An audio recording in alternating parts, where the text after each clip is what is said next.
Welcome to Next in Queue, the podcast for contact center and customer experience professionals. Next in Queue is brought to you by Happy2, your service team's personal coach, giving them the process, resources, and insights to deliver the perfect customer experience over the phone. Learn more at happitu.com. Now, here's your host, Rob Dwyer.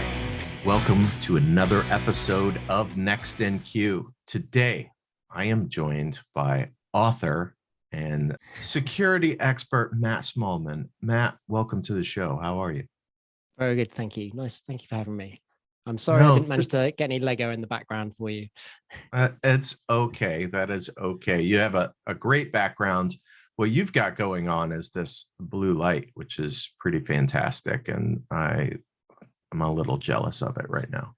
You were nice enough, I don't know, it's been a couple months now, to send me a copy of your book, which I think people can see in the background. I've got it really close here, Unlock Your Call Center. And I thought I knew what this book was going to be about. And then I read it and I was like, that is not what I thought it was going to be about. But it is a fascinating read.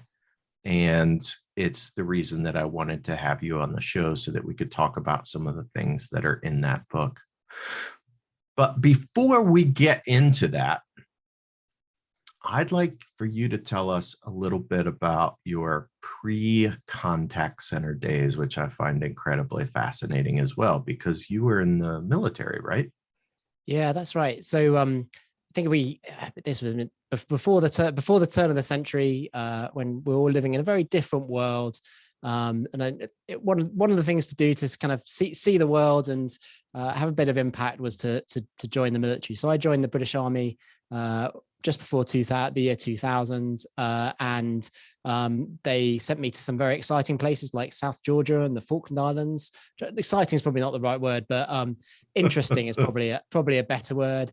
I spent some time with the Royal Navy cruising around the Pacific and the Caribbean, and in fact spent some time in the US with the Royal Navy as well. So I had some fascinating time. And then they said, well, we'd like to send you to university. So, okay, you can pay me to go to university. I will happily do that. But when I returned to the army after university, it literally was like the time I finished my kind of officer training, reviewed officer training, was pretty much 9/11. So the world changed pretty quickly after that. I was a junior officer in the Corps of Royal Engineers, which in the British Army is effectively the civil engineering unit, but it also looks after bomb disposal and counterterrorism search and other things like that. So I found myself in Kabul kind of a couple of months after the fall of Kabul, rebuilding schools and building checkpoints and setting up the infrastructure for their first election. So it was an amazing kind of set of experiences. And then things turned a little bit different, and I found myself gravitating towards EOD and Counter IED operations, and eventually into running and leading and training search teams. So if you think about the movie of I forgot what the guy there's a movie, isn't there, of an American Counter IED specialist based in Baghdad who does that kind of long lonely walk. I've forgotten the name of it now. It's really annoying. If you think about that guy, yeah, so Iraq's a vast country. Someone has to find where the within 10, 15 meters of the device is in order for that guy to go and do his long, lonely walk. And that was basically my job. My job was to run search teams and plan operations where we would look at large swathes of the country or of cities and figure out where devices were likely to be. And then we'd deploy teams on the ground with some specialist equipment to figure out if they were there or not. And when we were pretty confident there was one there, we'd send in the heroes with the bomb suits and the robots to take care of it. So not necessarily all of the glory that those other guys get, but a really important job nonetheless. And it's what's really interesting about it is that, like, if you look, and part of the thing I found fascinating was everything we saw develop in Iraq and Afghanistan basically followed the same playbook that we'd seen in previous conflicts, but just a lot faster. So all of the iterations, the terrorist threat and our countermeasures to them all kind of followed the same kind of patterns. And whilst the military had kind of encoded these as drills in places like Northern Ireland where there are hedgerows, you have to go to the other side of the hedgerow, but there's no hedgerow in southern Iraq. So you have to think differently about it, but the same principles apply. And part of my job was to kind of extrapolate what those principles are from the drills and then reapply them to new environments, new operating theaters, and ensure the teams we sent there did that. So in fact, my first book is a very unexciting MOD pamphlet 6, Military Engineering Volume 2, Pamphlet 6 Alpha, Counter IED Search Operations, brackets intermediate. So not the most thrilling of read and still classified. So I'm afraid it's not available on Amazon. But that was my first experience of authorship. But as you can guess, that's not where I've remained. And it quickly became clear that, well, quickly is the wrong word, but that there's probably other things that I wanted to do in my life. And I haven't done probably my fair share of service. I found myself in financial services and pretty quickly into the contact center customer experience space, which is where this kind of the main bit of this story kind of starts. But there's lots of parallels backwards and forwards, I'm sure we'll touch on. Yeah, absolutely. So I never served, but my brother was in the Air Force and has since moved into the private sector. And we've talked multiple times about the differences between the military and the private sector. I'm interested to hear from you what that transition was like for you and what you saw as the best parts of that transition and maybe the most challenging parts of that transition. I consider myself very lucky. Like a lot of people do have challenges with these situations depending on their background and experience. So I did a business degree at university, so I had a fair degree of understanding of business, as it were, before leaving. And I was very fortunate to be offered a role in a firm, Barclays, in fact, in the UK, which is quite an active veteran recruiter. And I was given a role probably that I didn't necessarily have the set of experiences for, but I had the kind of the aptitude for. So I found myself in a place called the Isle of Man, which I'm not sure many of our listeners and watchers will have known, which is actually a small crown dependency that sits off the English coast, somewhere kind of west of Liverpool and east of Belfast in Northern Ireland. So it's a little island about 30 miles from north to south, about 8 miles across. And it's actually an offshore banking hub, not quite as glamorous as the Cayman Islands or Geneva or some of those other places, but it is an offshore banking hub. And I found myself working there.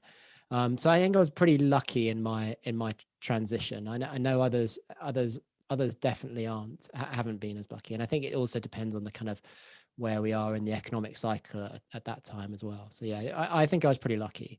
Some things pretty different to, I think I remember in my first performance appraisal, I think I was told that I wasn't paying enough attention to the control environment, which is the kind of the risk management framework of making sure that everything was done properly. And my immediate retort was kind of like, no one's going to die if I get this wrong, are they? So it was like, I think I was probably, I think probably not just my military experience, but that kind of the specific military experience I had taught me an awful lot about risk management. And obviously in a very different context where lives are at stake instead of money. But that certainly paid me in good stead in that arena, even though I didn't necessarily calibrate the two very well to start with.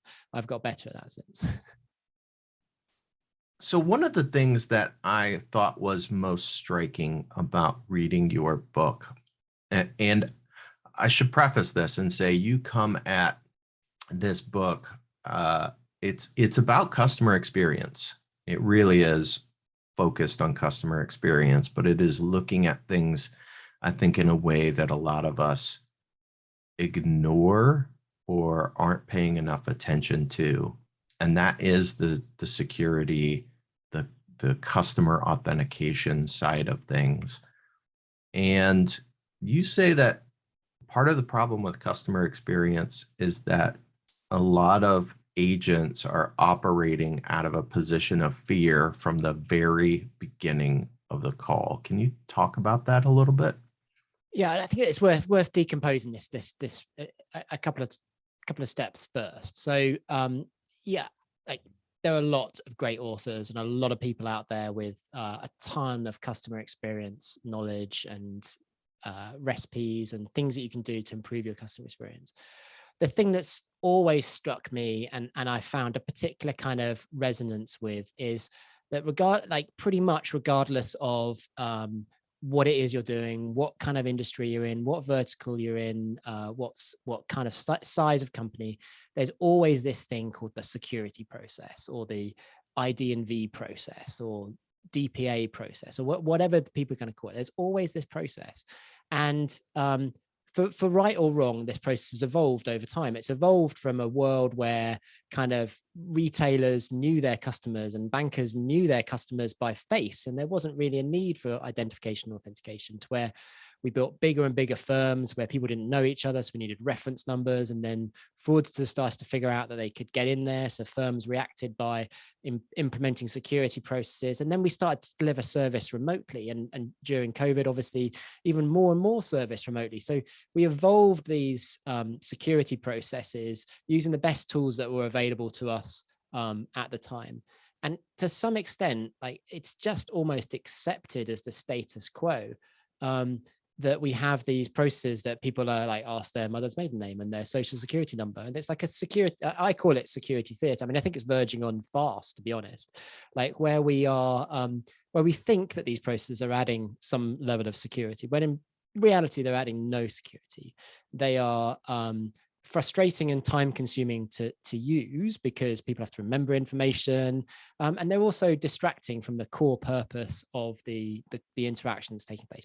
Customers don't call you or email you or write to you or go to your website to prove that they are who they claim to be. They do it to have a problem solved or to get on with something. But I think and most of us in the industry could, like we've had these processes, they have evolved, and they're kind of better the devil you know. No one really wants to play with them because there's a risk that, like, if I make the change that lets the fraudster in, am I responsible for it? And then the final bit of that, which is where leading on to that kind of agents and fear experience, is that we put far too much stay in our agents to execute these processes. Like we'd love people to do it in our IVRs and go off to self-service, but when all else fails, they'll drop out to an agent. And 9 times out of 10, organizations rely on some degree of agent discretion to tick the box or not tick the box. And obviously people work in customer service in call centers and contact centers, not because they want to deny people service, but because they want to help people. But all too often our processes are set up such that they feel a real fear for doing the right thing. Like they list you, and I've listened to thousands of these calls where you can hear that it is the real customer, when the agent knows it is the real customer, but for some reason they can't remember or figure out the mental gymnastics of the 7th letter of their password. Right. So they're denied service or put to some even more horrific process, or told they have to turn up at the branch because the agent is scared. The agent is following the process, and they're fearful of what happens if they don't follow that process. And all of that was valid. Yeah. Even 5-10 years ago, all of that was valid. But the reality is now that the technology exists to get all of that out of the way. And whilst a few large financial services organizations have adopted some of that technology and implemented it, sometimes in slightly cat-handed ways, the technology does exist. And the rest of us, your credit union, your insurer, your utility provider, your telco, should be adopting these processes as well, because they get the security process out of the way. They make it easier for that human-to-human interaction between agents and customers to take place. They make it easier for the customer to solve the problem. And ultimately, they're almost certainly more efficient. They enable higher levels of self-service, and they take a whole host of stuff away from that agent conversation. And that's just kind of like on the superficial transaction level. But they also change the nature of those conversations between agents and organizations. So you can hear what the customer's really saying. You can solve the unstated problem as opposed to what they just stated as they came in on the call. You can go above and beyond that and exceed their expectations, like all those other, and I'm not going to tell you how to do all that. Those other great CX writers will tell you all that bit. But my kind of premise is, unless we get that first bit right, then we haven't really earned the right to do all those lovely, extra, wonderful things that we might want to do later. So that's where I come back to this. And I think to your point, that kind of agent experience of the security process, like I remember my first job was like, my team was based on a contact center floor, and I just listened, like, we're doing this 40, 50 times a day, this tedious, painful process. And in many ways, they were gaming the process as much as the customers were gaming it. I remember one organization I worked in, you had two sets of questions you had to choose from, and you're supposed to randomize them, but no one ever did randomize them. Every agent used exactly the same questions because they were the ones over time that they'd learned that customers were most likely to get right, which conveniently were also the ones that fraudsters are most likely to get right. Right. So it's just in some cases it's just a farce. Yeah, there is a level of cognitive load that we expect customers to just go through that it can be really challenging. And we just feel like, oh, well, you should do this. And I remember when I was an agent that we would have PIN protected accounts. So I supported one of the large telecoms here in the United States. And so if an account was protected by a PIN, and it wasn't a 4-digit PIN, it was longer than that, of course. And so you'd get someone and you'd have to authenticate them. And if they got the PIN wrong, you're like, no, that's not it. I'm sorry. And then you're just waiting, like, okay, how many shots do I give them? Do I give them 2 opportunities? Because that wasn't laid out as this is the process. Yeah. It's just, they need to provide you with this PIN. And so it's like, okay, well, that's not it. And then, then there might be some digging. And to your point, like, you're talking to the right person. And they're like, is it the one that starts with a 4? You're like, yeah, it's the one that starts with a 4. So that is not really secure. And it just starts off this interaction in a horrible way where they may have even forgotten what they want to call about, because we've spent the last 2 minutes just trying to verify them so that we're like, okay, now I can talk to you. Yeah. And I mean, I'm not going to pick apart that particular process, because like there were probably 3 or 4 vulnerabilities that you could pick up straight away. Like, why was the agent? Why was the agent allowed to know what the PIN number was? Surely there should have been a randomized challenge, so somebody who's listened to the call should be able to get to it. So you can see how organizations have evolved these processes, and people have come in, and usually in response to fraud attacks and incidents, people have come in and reviewed the process and they've made them stronger. And every time they've made them stronger, they've really not made them that much stronger, because they're still dependent on a single piece of knowledge, but they've made them less and less usable. In the book, I talk an awful lot about, and the key kind of concept for me is this trade-off between convenience and security. And if you look to, and I won't throw the graph up now, but if you look to this curved trade-off, you can see that nearly every security process exists somewhere on this curve. And what we've done historically is we've basically, as we needed to get more security, we've traded off for convenience every time. And that is the kind of the fixed knowledge-based authentication curve. But what these new technologies that we talk about in the book, and we'll talk about in a bit, come onto is they really allow you to move the position of that curve altogether. And as opposed to having to have a new process in order to have a new position on the curve, you can just turn up and down the dial depending on how secure you need to be for the particular transaction that's taking place today. But I think the key challenge you would lay out is that dependence on knowledge. Yeah, that was an entirely valid thing. There was nothing else to play with, right, when we started delivering contact centers remotely. Now there's all sorts of stuff. I can use the pattern of your voice to be really sure you are who you claim to be. I can use the data that's associated with your phone call and your inbound phone call to be pretty certain that's originating from a device that I know to be yours.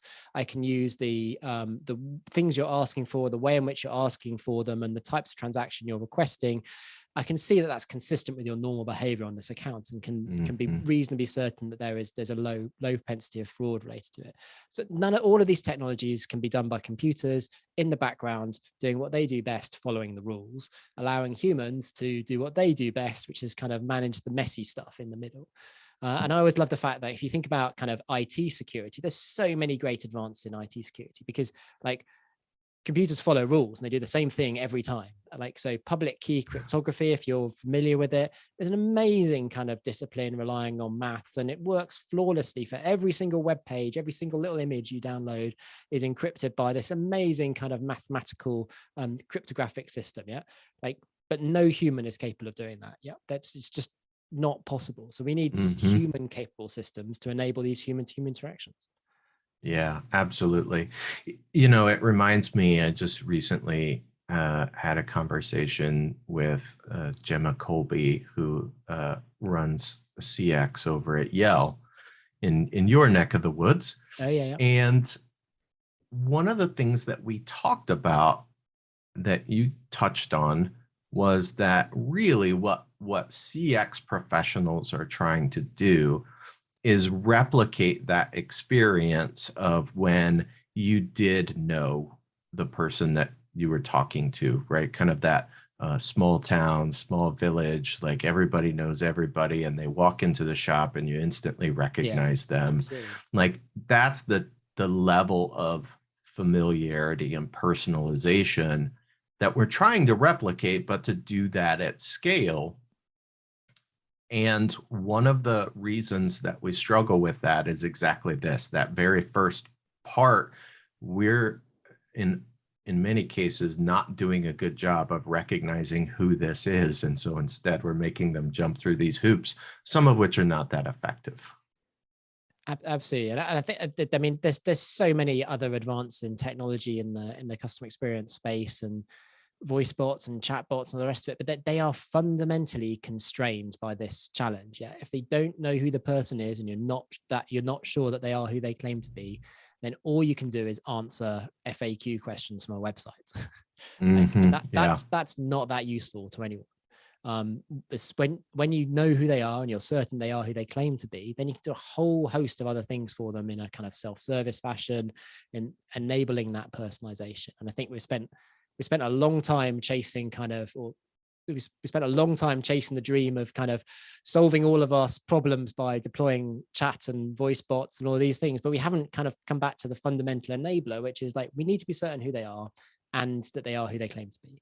And that for me has kind of been the gap, and that's really what I'm kind of dedicating myself to. And the other really interesting point you make is about that personalized service, and this is how I fell into this in the first place. The situation was working for Barclays Private Bank in the UK, and we have a lot of private bankers, which, as you can imagine, are as it says on the tin, are very well educated, very well informed, very well trained, very expensive individuals whose job is to help very wealthy people manage their entire financial affairs, like plan for the long term, plan for their business exits, plan for their children and their families' futures. And most of that involves investments and all those things. But being a bank, we also have to take care of the day-to-day stuff. But obviously, because the strength of that relationship between the client and their banker, if the client needs £50 transferred to their daughter's account for a birthday, then they're just going to phone their banker to do it, because the bankers, that's their relationship point. Yeah, as an organization, we can't really afford to have our bankers tied up doing those kind of things. A, because there are other more valuable things to do, and B, they're not really very good at it, because they don't do it very often, and they press all the wrong buttons, and they don't follow the process because they think they're above it. So we had to develop effectively a call center experience with all of the rigor that goes around it, all the standards, processes, and quality goes around it, that felt like speaking to your private banker. And it actually had to be better than that interaction with your private banker, because customers had to actively, like, we were never going to tell people, oh, you can't call your banker because they've got loads of money. We're never going to say no. Right. we had to create an experience that was so much better that customers would actively choose to use it. And that's how we found ourselves in space, looking at network data, looking at how we figure out who's calling and get it to the same person. Stuff that I mean, this was almost a decade ago, stuff that's starting to become more familiar now, like kind of familial routing, like we always tried to send it to same agents, same group of agents, like we were working on kind of 10, 12 years ago. And voice biometrics for authentication, just like your private banker knows who you are and doesn't need you to ask you a PIN number, that they probably should because they don't know as many as they say they do. That you could speak to an agent in a call center like environment who's, again, very well trained, knew exactly the value and could do all the stuff you need to do for you better than a banker could, but we could authenticate you in the background, so it felt like that conversation even if you hadn't spoken to that person before or you've spoken to them very infrequently. And that's how I found myself in this space. And really at that point we were kind of pushing the edges of the technology, like can you do this? And many big names in the industry today said no, you can't. And fortunately, we found some people who are prepared to work with us, and we developed some solutions that do that. And today, those solutions are made. And for the last couple of years, they've been pretty much mainstream, and they're available to anyone. But continuing the story until you stop me. So, and that's really, I thought, wow, this is brilliant. This is the problem solved. And so I went off and did some other stuff, which we'll talk about another day maybe, about how to help people plan, how to help the young of today kind of plan for their futures and retirements and save money and not feel so desperate. I went off to try and do that. And kind of a couple of years later, it was obvious that no one else had really picked up this gauntlet, that no one had really, no other organizations had really started deploying this technology in anger. And it became really clear that it wasn't the technology, it was about how that applies to your business and how that applies to your organization. And that's the kind of the gap I fill in the middle. Like there's some amazing technology, amazing vendors out there who can put all the boxes and wires together to do some unbelievable stuff. But then there's a lot of harried contact center managers and customer experience directors trying to put out thousands of fires who need some translation between one and the other. It's like, well, what does that really mean to me, and how's it going to work here? And that's what I do in the middle, and that's really what the book's about. It's about helping those people figure out where they are today, what their opportunities for improvement are, and what the best type of solutions for them are going to be, because it's not going to be the same for every organization. And then making sure they implement it such that it delivers on that opportunity rather than kind of sits on the shelf as another bit of technology, and whose contact center doesn't have lots of bits of technology in it that we thought would help, would be our silver bullet, but turned out not to be. Yeah. And you do spend a lot of time in the book really breaking things down for organizations to analyze for themselves, right? Where do I fit on this continuum? How much security do I need? What is going to make most sense for me? And help them understand really what kind of impact this is going to have for them by kind of analyzing what their current state is and how this will change if they implement some of these suggestions.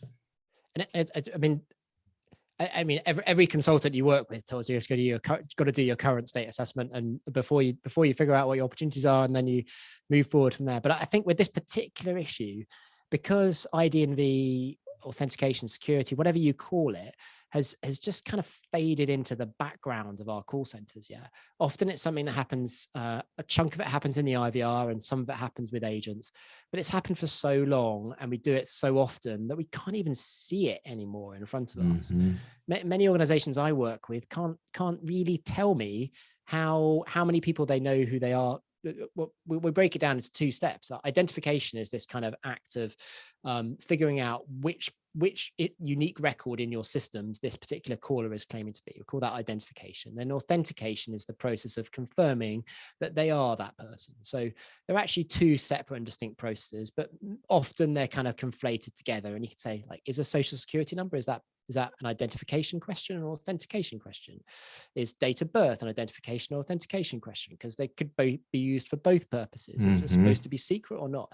So but I digress. But what we're really trying to say is that many organizations can't even see those steps. And in the book, and in fact on our website online, we have a tool that we've used with co-developed with real clients and real big household names that you'd all recognize, to help them visualize what that flow looks like. So we take in 100% of calls coming on the left of our chart, and then it moves through automated identification. Some go on to automated authentication and some go to agents. And we draw like the flow, the fire hoses that go through our enterprise to figure out kind of what of about 7 or 8 different outcomes callers experience. And every time we show that chart to people, they're like, when we figure out all the right numbers, because usually they're in different systems all over the place and we have to make some assumptions.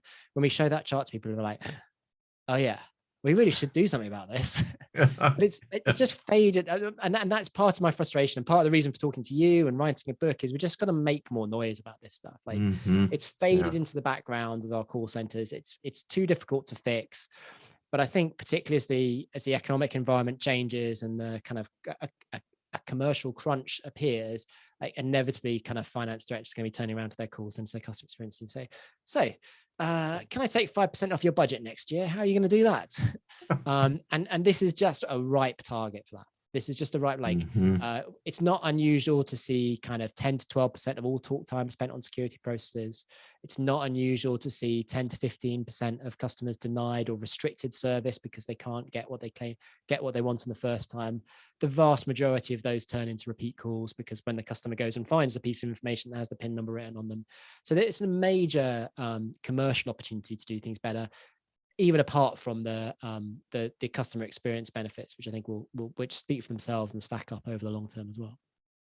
Yeah, you just spoke to all the workforce professionals out there who are like, what? You can reduce talk times and reduce repeat calls doing this. And I think that is something that we don't think about, is how much time we spend on calls going through this process that could be automated, and how many repeat calls are a result of us not being able to get the process right the first time. And so the customer has to call back. And so it's not just about kind of that customer facing customer experience, but there are operational benefits as well that then are great for customer experience as well, because I don't have to spend as much time to accomplish whatever it is that I'm trying to accomplish with someone, and then they can do it on that first phone call and they don't have to call back in. And just to stack even more on top of that and reasons for looking at this, just think about that agent experience again. So I admitted today, like we're in a tight labor market. Like it's not easy to find high quality agents today. And high quality agents, the kind of people we want working in our call centers now and in the future, they're not kind of order takers and process followers of the past. They're problem solvers, they're relationship builders, they're advisors. They're the sort of people that customers can trust and empathize with. And those are not the sort of people who are going to be satisfied by spending 15% of their working day asking people the same set of questions that they know aren't providing any security. They're not going to be very good at it. They're not going to enjoy it, and it's not going to help retention. We do have some stats from one client that changed the authentication process that did see quite a material improvement in employee satisfaction. Like even like a 0.5% turn in employee promotion. Like if that saves you like if that saves you like 0.5% of churn, that's a material, that's like a big number in terms of the time to effectiveness and the cost of those resources. Still to this day, and it's in the book as well, but I'd say that the really telling story was like, first time we deployed this technology, again, back at Barclays, I don't live in Glasgow, but I was visiting and we'd put a weekend implementation live. And I was leaving kind of late on a Monday night to catch a flight home. And somebody I'd never met before in my life, but knew who I was and my relation to this project, stopped me and said, it's like, oh, thanks for doing that. You've changed my life.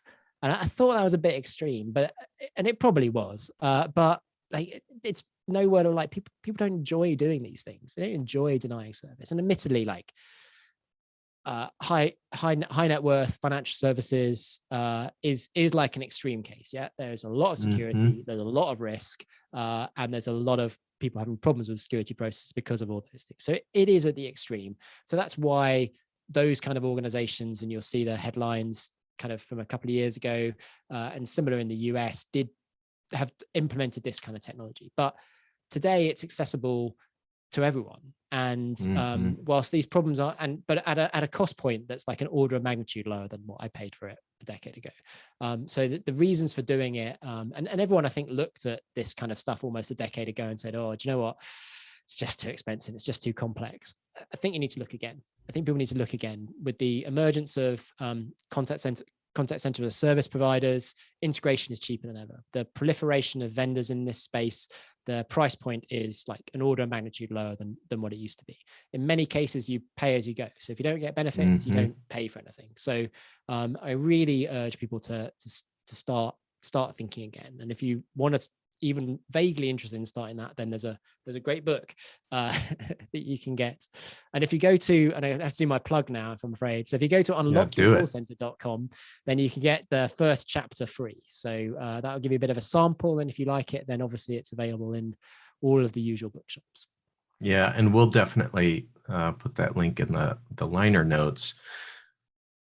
One of the things that I wanted to talk about, because, and you mentioned this in the book, right? Security has traditionally been about securing the front door, and we're starting to move away from that in all kinds of IT security. But I see us doing security wrong in a lot of different ways. And this isn't really part of the book, but one of the things that I got to thinking about as I was reading your book is it's not just the authentication of the customer that we often are doing wrong or doing in a way that is not very friendly. It's the authentication of the agent's access to information. Oh, yes. And so I know I just used a system yesterday that requires multi-factor authentication. And this is a system that our frontline agents use every day. And I have to get a text message to my phone. I have to enter a code. And then that system times out like really quickly. Like if you're not active in it, it times out within like 15 minutes. And you have to do it all again. So I'm wondering what your thoughts are on how we could also improve the agent experience using similar ways of ensuring that the right people are accessing the right things. Yeah, it is a great question, and absolutely, some of the same technology can be brought to bear on that problem. I guess I lead with the customer because, like, once we've done it for the customer, like, it's easy to do it for the employee as well. I think what you know, like, you know that the majority of these kind of MFA type solutions, they were designed for people sitting at desks in corporate headquarters. They're not designed for our call and contact centers, because it's the same with pins and passwords. They're designed for online, where you've got keyboards and things in front of you. But we've got this unique property, and we're using it right now, our voices, Right. that our agents are using their contact center all the time. Yeah. So I'm already recording their calls. I already know that it was definitely them on there. All it takes is a little bit more analysis of that audio to be pretty certain that that is agent 18957 or whatever, however system we're going to use to do that. And I can keep that session. I can maintain that session as long as that user is speaking. And even if I kind of move that session to a kind of transitory locked state, you know, your computer locks out, you need to enter your password again. The moment they start talking again, I can authenticate them again. And I think this even goes beyond that. If you think about the kind of outsourcing and compliance environment we're in at the moment, in some industries, it's really, really important, particularly if I've outsourced my service, that I'm confident as the bill payer that my service is being delivered by people that I know to be competent to deliver that service, not by whoever's been kind of conned into doing the kind of the late shift just to cover for me, because no one ever listens to these calls and they're really easy. So from a compliance and outsourcing perspective as well, I also see these type of solutions being really valuable from there, not just from kind of keeping employees logged in. So there are definitely scope for that.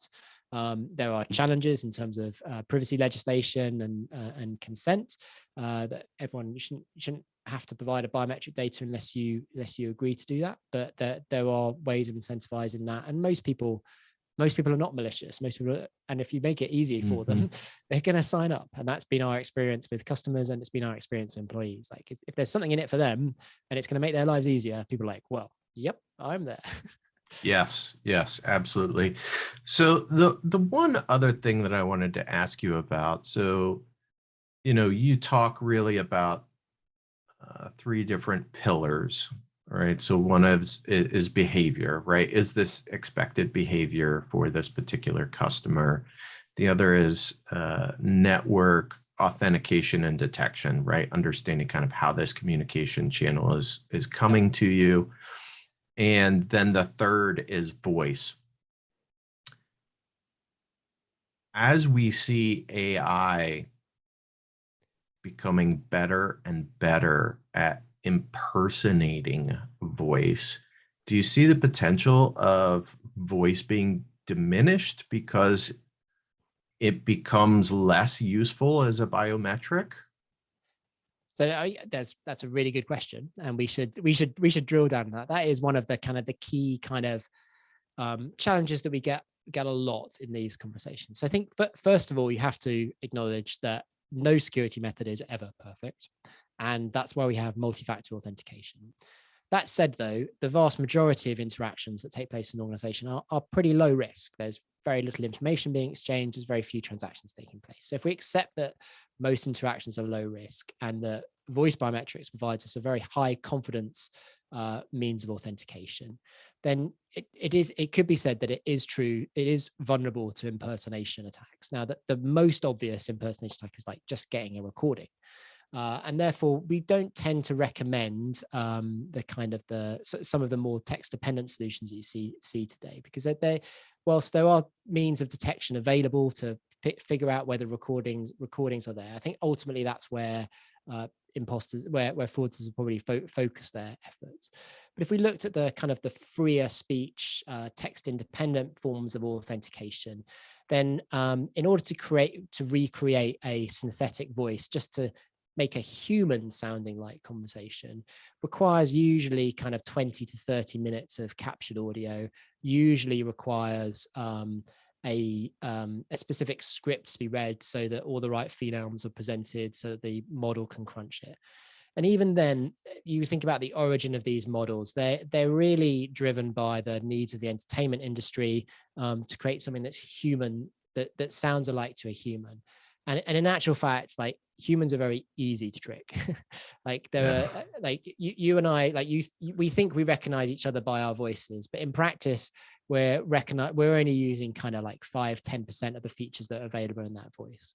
Whereas our computer systems, our biometric authentication systems, using 100% of those factors available to us. So their ability to discern that difference is significantly greater. So most deepfake AI systems are kind of optimized to sound like them, but not to actually be mathematically similar. And then there's a certain element of repetition and patterns that's introduced by the technology in its own right. And also which can be detected separately, even if the voice kind of is good enough to sound like the real person to computer, these artifacts that left behind can get detected. Obviously, the next iteration says, well, why can't people start taking those away? And in practice, it's starting to require quite a serious capability to build these models. Unfortunately, we've seen in the last couple of months, in fact, it was only the other week, I think, that Microsoft put all of this technology that it has available behind an ethics barrier. Google's technology like this is all like you have to sign an ethics code of compliance before you can set up a synthetic voice. With Microsoft today, you need to have the person whose voice you're going to use say a statement that says, I give permission for XYZ companies to create a synthetic voice in my name. And in practice, most of that is driven by voiceover artists being really worried about their future income streams.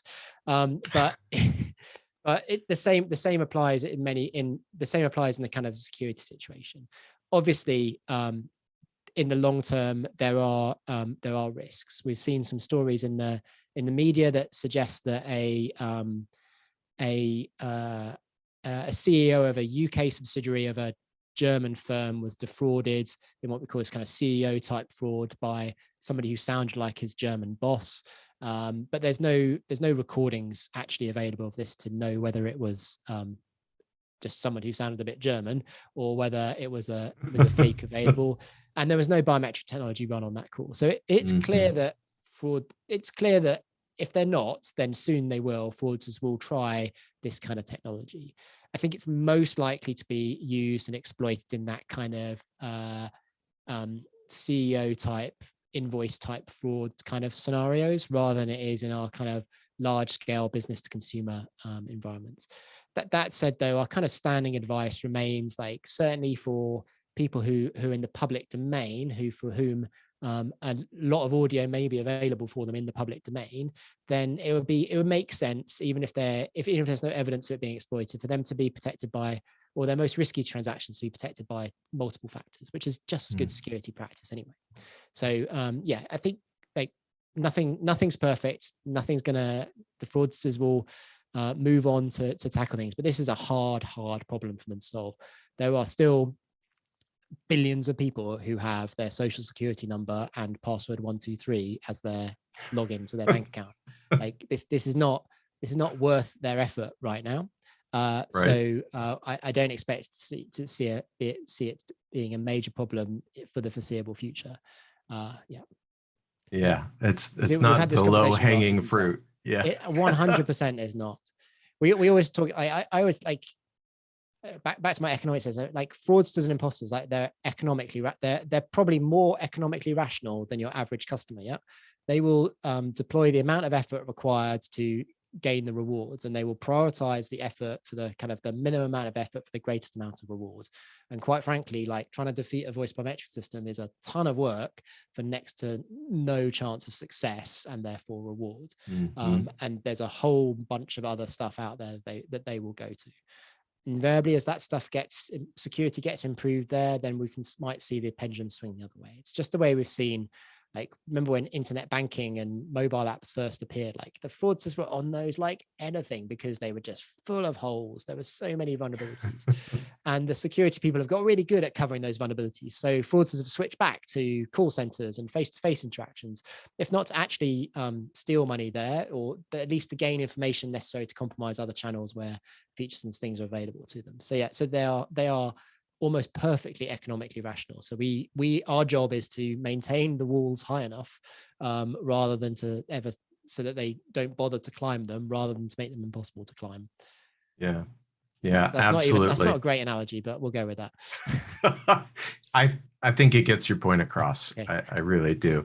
So if you are interested, if everything that we just talked about for the most part went over your head and you were like, I think what they're talking about is important and I should learn more, but I really didn't understand that, you're available to help people navigate some of these security things.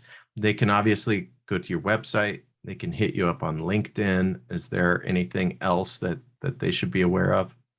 No, I mean, so the book's website is unlockyourcallcenter.com. That's almost certainly the best place to start as a kind of free. The first chapter really is kind of the primer chapter, so you can get that for free there. So I would start there. And if what we're saying in that resonates, then there's a book available.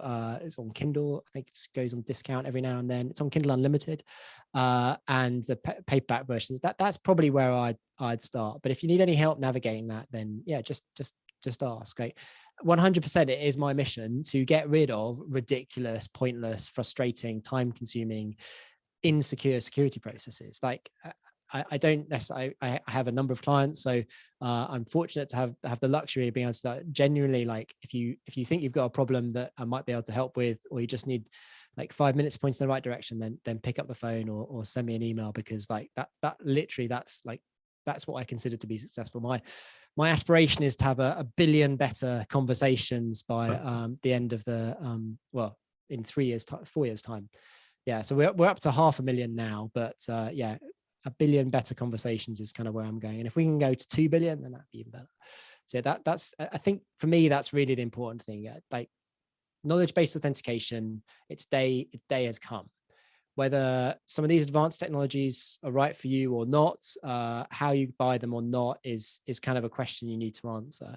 But if you're still asking people their social security number, or their date of birth or their mother's maiden name, then you are kidding yourselves that is providing any security. And you have this enormous opportunity to do better for your customers and your agents and for your firm's bottom line. So it's worth having a think about. And the tools that you'll see on that website and in the book are kind of great places to start, but don't be afraid to pick up the phone either. When you achieve this goal, can you work on CAPTCHAs next? Well, we are digressing. There is some interesting technology coming in that space. So you might have seen we had before the recording started, we had a Mac versus Windows debate. And in the next release of Mac OS, we'll see some new technology that makes CAPTCHAs redundant in many situations. Yeah, I am going to apologize right now for all of the fine photographers out there that are photographing stoplights and sidewalks and city streets, because you'll be out of business when the CAPTCHAs end. But I also really, really am ready for that day when I don't have to tick 5 boxes that have a city street in them. That will make me happy. That's just about, that's just training the model, don't you? That's just training the AI model. Yes, it is. And I'm ready for it to be over. So you can stop being the mechanical Turk in the system. Yeah.